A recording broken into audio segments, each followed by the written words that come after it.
In this episode of LoopsFX, I'm going to talk to you about one of the most basic things about mixing: energy. So, stick along.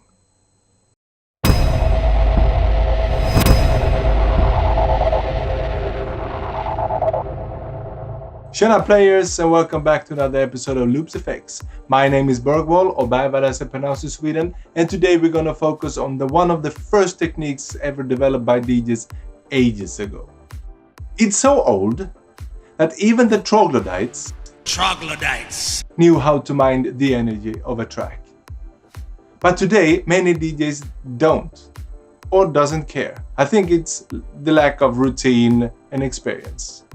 Or they don't give a four-letter word about it. It's common knowledge that if you stack a brick upon a brick, you will get a higher pile of bricks. Same goes for kick drums. If you run a track with a kick drum upon another track with a kick drum, the two kick drums will affect each other. Most likely the volume will increase. But sometimes they will phase out each other and they will sound like a shoebox instead. That's not a good kick drum. What's so wrong about this, you might ask? In so many ways. When you're up in a club and you're already riding the level to max, like most DJs do, the new kick drum on the track going in will increase the volume even further, and max goes to distorting the sound. The crowd will react to the sudden change of volume as well. They might even leave the dance floor before the transition is over, because they might think that the new, higher, distorted level makes the new track sound bad or hurt their ear. And when the transition is done and you only got one track running, you are back to normal level again. But then the crowd will react because they think that it's a lower volume because they just got used to the higher volume, and then they might think that you are doing a poor job. The crowd doesn't know about DJ techniques. They only understand what they hear. First, the volume got higher, and then it got lower again a couple of seconds later. They might think that you can control your volume levels. And the owner, his or her reaction might be striking you off the list of coming gigs. So, how do we control the energy? It's easy. But first, don't forget to hit that subscribe button and the bell as well if you want to be reminded every time I post a new video. And if you like this video, please give it a thumbs up. Now, let's do this! Welcome to the decks. First off, I want to state that if you are not a bad DJ if you don't mind the energy, but you would be a much better DJ if you did.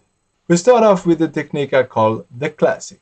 You compensate the high energy on both tracks by lowering the volume on the track going in before you press play. And then, when the transition is done, you slam the fader to the max, but not above red.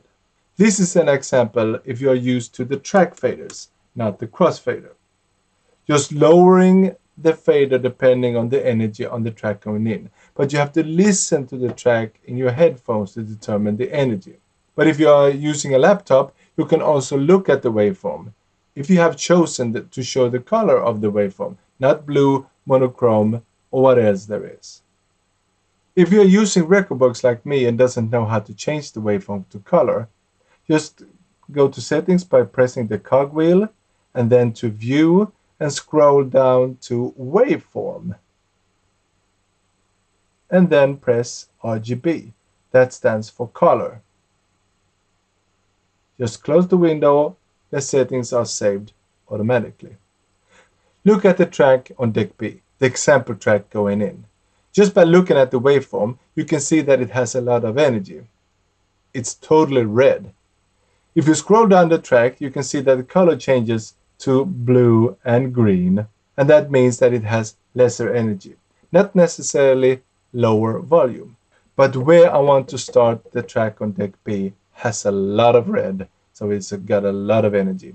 So does the track on deck A, where I want to start the transition out of the track.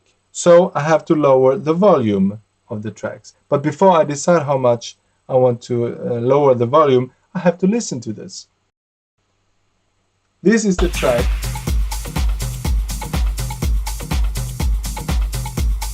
going out. And we say that this is live. And this is in my headphones. This is in my headphones. It's very boomy.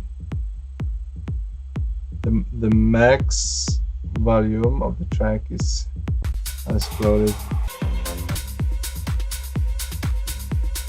There is the max volume. So I have to lower it to about 7, I guess, on this scale. By reducing the volume, you reduce the energy. You compensate for the energy. So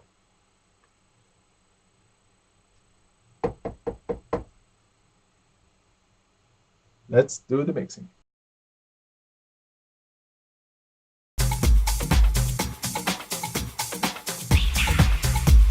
You can hear that a transition is going on. You can feel it. It's kind of groovy. Something new is happening. Some new ingredients. Just as it's supposed to be.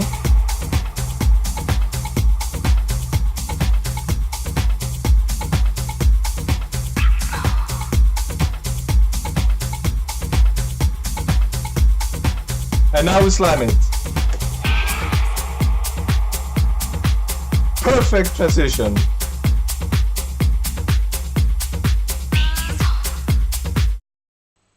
I'm a crossfader kind of guy because I used to do a lot of scratching when I was younger and live competition mixes. So, but I still use the crossfader more than I use the track fader. And normally I have one click, reduced the crossfader 1 click, but this is a very basic track. It's a very boomy track. So I take it down to 1.5 click. And let's do the transition again, but with the crossfader.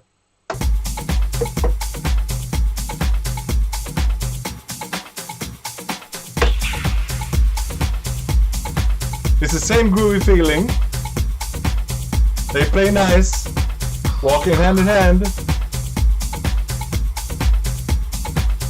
And when the transition is over,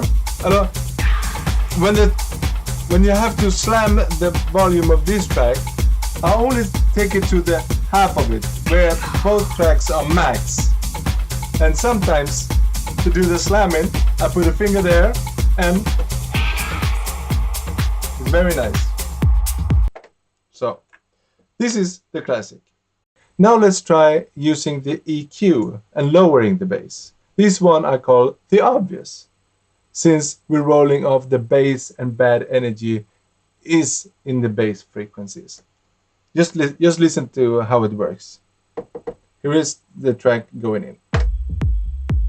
We're lowering the bass.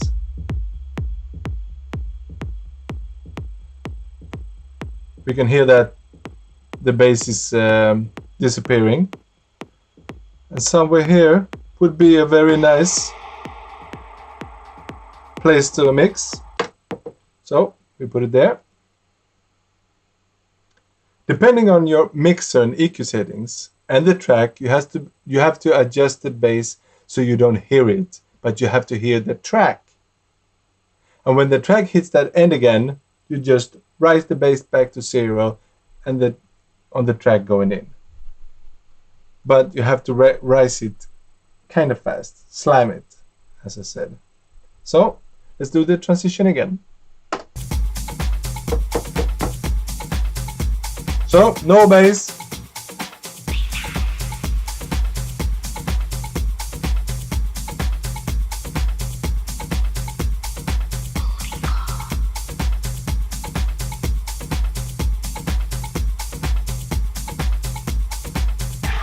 Nice. Nice as well.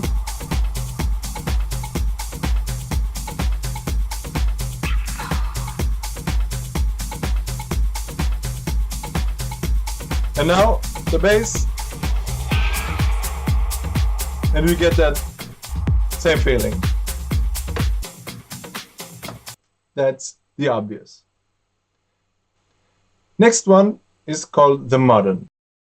depending on the mixer, you have sound color effects here. You have to activate what kind of sound color you would like.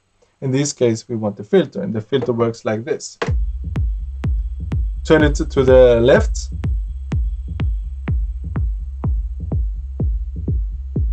And turning it to the right. When turned to the left, we hear a lot of bass but no treble. I heard some DJs talking about how they adjust the filter so the music be more boomy. Please stop. Stop now. If you need more bass, use the EQ, not the filter.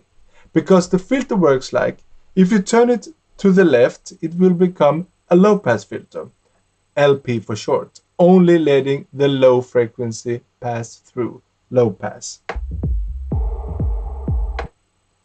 That means you turn down the high frequencies and the music sounds more muddy and dull. It might sound perfect to you, but since you are a DJ and the DJ is a mere servant, the crowd has to like it as well, not only you. And the owner will think that there's something wrong with their speakers or the amplifiers or even you. If you turn the filter knob to the right, the bass will disappear as you're turning the knob.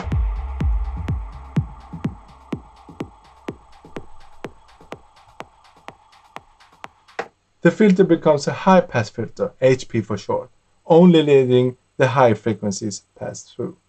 High pass. This is great for when a track going in has too much energy. But you don't have to rotate the knob as much as you would the EQ knob. Now, let's do this.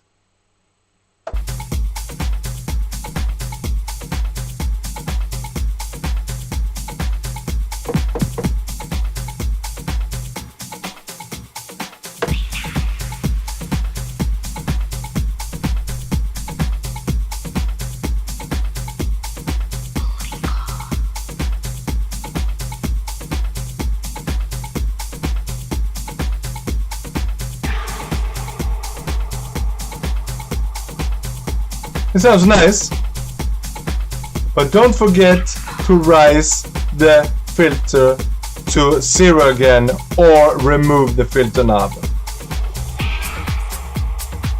And then you have the same effect again. Remember, it's all about the bass. It can make the crowd think that you are the best DJ ever, but if you don't mind it, it will for sure make the crowd think that you are a poor DJ. Not every time, not if you missed it a couple of times, but if you ignore the energy altogether.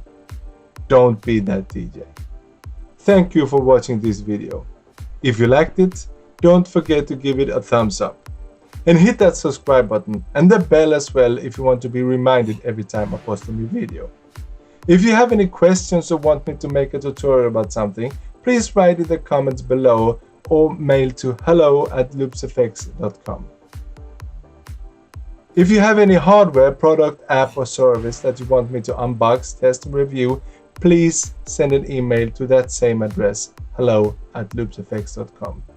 Until next time, mind the energy.